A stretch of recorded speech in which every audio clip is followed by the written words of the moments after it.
Olá, bom dia a todos vocês. Nós estamos aqui dando início a mais uma revisão aqui, fazendo a correção da atividade de revisão.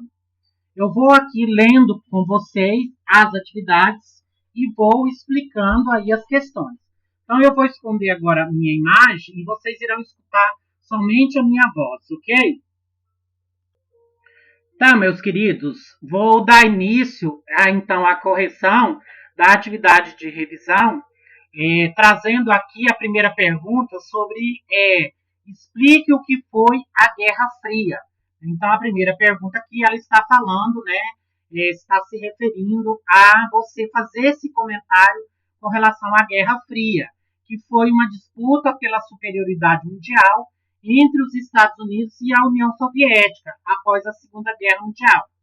É chamada de Guerra Fria por ser uma intensa guerra econômica, ser uma guerra diplomática e também uma guerra ideológica, no qual travava aqui, era travada pela conquista de zonas de áreas influências, Então, a Guerra Fria, gente, ela foi uma guerra ideológica, com princípios diplomáticos e também com questões aí que tange ao campo da economia.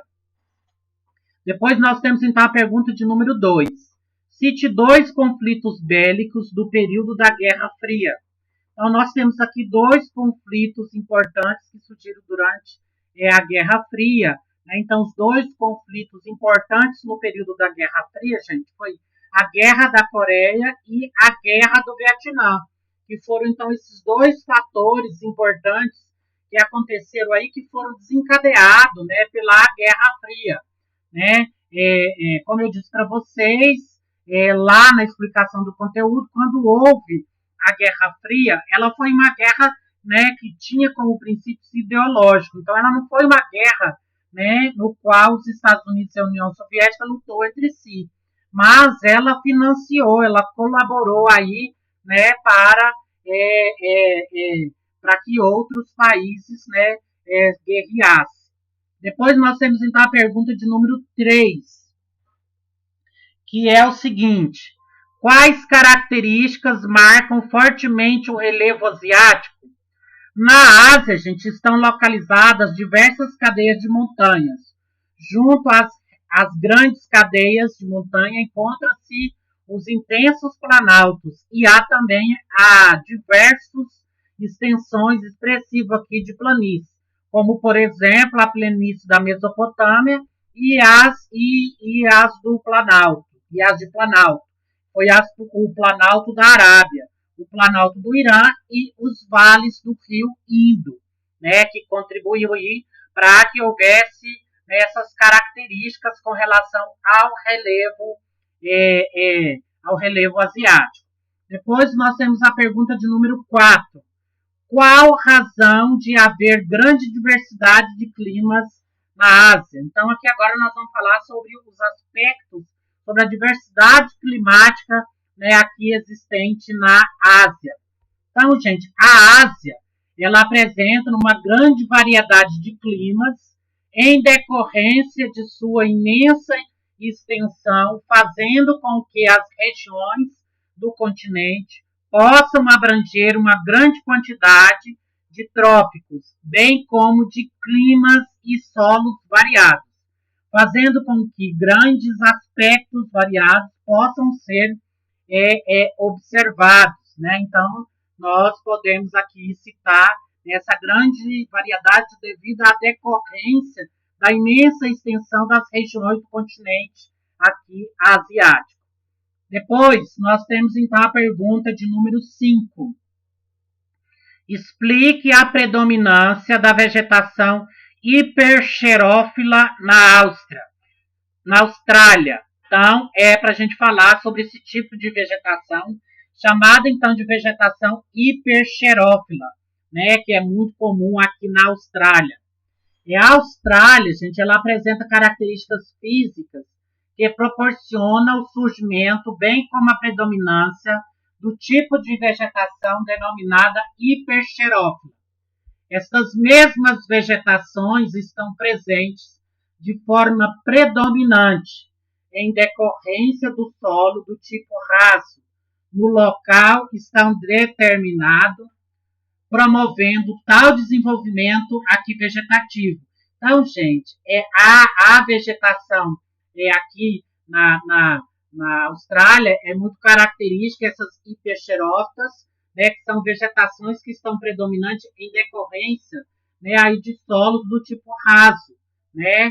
Então, por isso, a existência, né, desse tipo de vegetação. Agora nós vamos para o número 6. A Ásia tem muitos diferentes. A Ásia tem muitas diferenças. Alguns chuvosos, outros desérticos, além de climas polares. Dentro da diversidade asiática, aponte a sua maior floresta e suas características principais. A Ásia é um continente bastante extenso que estão presentes na maior parte leste do globo terrestre. Assim, temos a presença de um clima frio e úmido na porção mais ao norte e ao sul da Ásia, em especial na região da Rússia.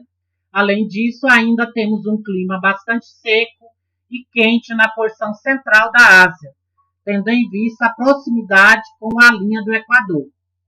Logo, veja que os climas e vegetações presentes na Ásia são várias, com destaque ao clima litorâneo e desértico em algumas áreas. Então, essas, gente, são as características aí, né, dessa diversidade climática, desértica, polares, chuvosos aqui, né, dentre as diversidades, né, da maior floresta aqui e as principais características. A número 7. Quais os tipos de vegetação predominante na Ásia Central? Na região da Ásia Central, dê as suas características. Estepes ocupa a maior parte central da Ásia. Possui baixa pluviosidade, pois os climas predominantes são áridos e frios. Pradarias são formações vegetais em que predominam gramíneas, que formam vastas paisagens. Então, gente, essas são as características climáticas, vegetativas, né, aqui dos tipos de vegetações característicos na região central do continente asiático. Agora nós vamos para a pergunta de número 8. Qual a importância das planícies para a economia europeia? As planícies europeias, com solos geralmente muito férteis, apresentam grande importância para o desenvolvimento da atividade agrícola. Os maciços que delimitam, vamos para frente, continuando, delimitam as planícies, possuem formação geológica antiga, com picos que não costumam superar os 2.000 metros de altitude. Agora a pergunta de número 9. Vou tomar uma aguinha aqui, tá, gente?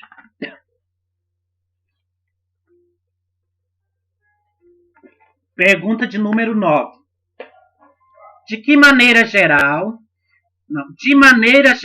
explique as condições para o desenvolvimento das atividades industriais na Europa. A Revolução Industrial no século XVIII, gente, trouxe aí enormes transformações nos meios de produção e também no cenário urbano europeu.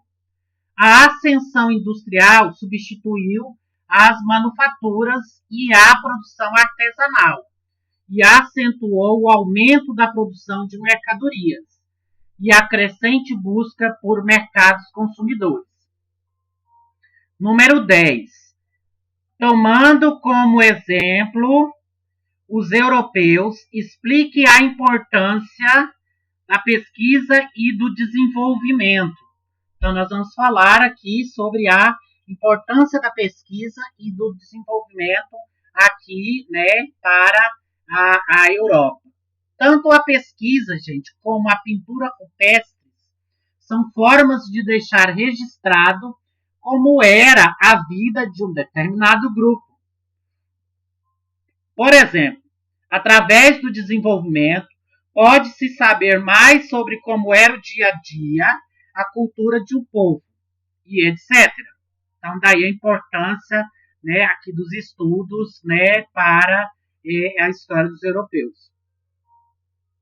Número 11ª, que é agora de marcar X. A globalização é um processo contínuo de integração, em especial econômica, do globo.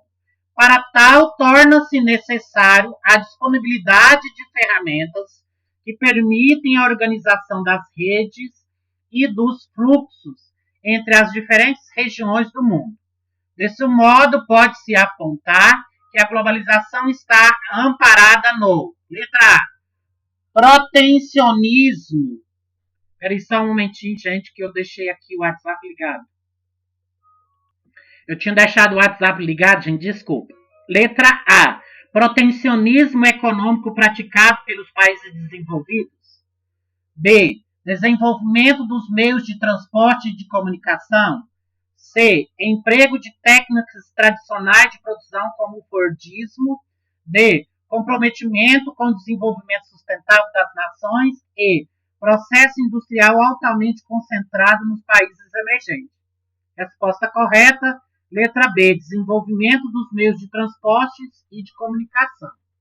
12ª, as atividades industriais da globalização estão extremamente internacionalizadas e são baseadas em ferramentas tecnológicas de produção e comercialização. Sendo assim, destacam-se no processo de globalização as empresas ligadas a, letra A, produção de conhecimento, como as de informática. B, exploração de bens primários, como as madeireiras. C, atividades de produção artesanal, como as têxteis. D, alta exploração dos trabalhadores, como as de base. E, extração de minerais metálicos, como as mineradoras. Resposta correta, letra A, produção de conhecimento, como as de informática. Pergunta número 13. Com relação ao espaço mundial, o processo de globalização provoca uma homogeneização da produção e do consumo em nível global. Porém, esse processo não é uniforme em todo o planeta. Desse modo, pode-se afirmar que a globalização resultou na, letra A, melhoria da qualidade de vida das populações periféricas. B, utilização de mão de obra com baixa qualidade profissional. C, acentuação da desigualdade social entre diferentes regiões. D, diminuição dos impactos ambientais gerados no globo. E, centralização econômica dos governos neoliberais. Resposta correta, letra C, acentuação da desigualdade social entre diferentes regiões. Agora a pergunta número 14. A globalização provocou profundas mudanças nos sistemas globais de produção. E é uma característica desse sistema A, fragmentação da produção industrial. B, utilização de mão de obra braçal. C, existência de grandes estoques de produção. D, concentração das unidades fabris. E, baixa qualificação técnica do trabalhador. A resposta correta, gente, é a resposta da letra A, fragmentação da produção industrial. Então, gente, o que provocou aqui a globalização, provocou, então, mudanças aqui no jeito de se produzir de uma forma global, né? Então, houve aqui uma fragmentação com relação ao aspecto industrial. Agora nós vamos para a pergunta 15ª. Nos últimos anos, a globalização provocou uma mudança na distribuição espacial industrial, por meio da valorização da, letra A, disponibilidade de mão de obra. B, exploração de matérias-primas. C, presença de jazidas minerais. D, existência de redes de circulação. E, adoção de políticas protecionistas. Resposta correta, letra D, existência de redes de circulação. Pergunta 16. Assinale a alternativa cujo país indicado não pertence ao continente asiático. Então, o Bahrein pertence, Filipinas pertence e o Iêmen. Então, o único que não pertence ao continente asiático é Seychelles. Depois nós temos pergunta 17. Sobre o continente asiático e seus países constituintes, assinale a alternativa falsa. Letra A. Continente asiático é o maior entre os continentes, ocupando uma área de mais de 43 milhões de quilômetros quadrados? Sim. B. No continente asiático encontra-se o país mais populoso do mundo, a China. Mas, apesar disso, a Ásia não é o continente com o maior número de habitantes, mas sim a África. C. O continente asiático é dividido em 6 grandes regiões: Ásia Meridional, Ásia Central, Ásia Oriental, Sudeste Asiático, Ásia Ocidental e região da Comunidade dos Estados Independentes. D. Japão e Singapura são os países, os melhores índices de desenvolvimento humano. Então, gente, a única alternativa que é falsa é a letra B. Então, vocês vão marcar a letra B. Agora nós vamos para a pergunta de número 18. Assinale a única opção que indica um país da Ásia. Malawi não é, Madagascar não é, Benin também não é. Então, Laos é o único país do continente do continente asiático, tá? Os outros não pertencem aí ao continente asiático. Agora nós vamos para a pergunta de número 19. Analise as afirmativas e marque V para as verdadeiras e F para as falsas. Letra A. Com 44,9 milhões de quilômetros quadrados, correspondendo a 30% das terras emersas do globo, a Ásia é o maior continente do planeta. Então, o continente asiático é considerado como o maior continente, né, aí do planeta. Depois, nós temos a pergunta de número letra B. Letra B. O continente asiático é o mais populoso, sendo a Índia o país de maior concentração populacional do mundo. Realmente, gente, o continente asiático é o mais populoso. Porém, o mais povoado aqui primeiro é a China e segundo a Índia. Então, ela é falsa por isso, porque o primeiro é a Índia. O primeiro é a China e não a Índia. C. Todos os países asiáticos são considerados subdesenvolvidos, pois a economia desse continente baseia-se nas atividades agrícolas. Ela é falsa, porque não são todos os países asiáticos que são subdesenvolvidos. Nós temos também países desenvolvidos. E lá não se produz só, né, atividade econômica e agricultura, mas a tecnologia também. Então, por isso que ela é falsa. Letra D. A Ásia, em especial os países do Oriente Médio, é responsável pela produção de cerca de 50% do petróleo mundial. É verdadeiro, gente. Por isso que esse país ele está em constante, né, disputa aqui de guerra, porque há um interesse muito grande aqui pelo domínio, né, dessa área petrolífera. Por isso que é uma região do Oriente Médio que está em constante conflito, né, aqui com relação aos países daquele país. Letra E. O Japão é a principal nação industrializada do continente asiático, sendo a Coreia do Sul e a China outros países de grande industrialização. Então, é verdadeira. Então, gente, ficou da seguinte forma. Letra A, verdadeiro. Letra B, falso. Letra C, falso. Letra D, verdadeiro. E letra E, verdadeiro. Agora nós vamos para a pergunta de número 20. Sobre os aspectos físicos da Ásia, é correto afirmar que, letra A Grande Muralha da China é considerada a única edificação humana visível do espaço? Não, porque as pirâmides do Egito também é possível ver, né, lá do espaço. B. Na Cordilheira do Himalaia estão os pontos mais altos do planeta? Não. os pontos mais altos não é só no Himalaia, não, tem outros lugares também. C. O relevo asiático é caracterizado por planícies de baixa altitude, não havendo, portanto, grandes cadeias montanhosas. E letra D. Devido à localização de países asiáticos na placa tectônica euroasiática, não há terremotos nessa região.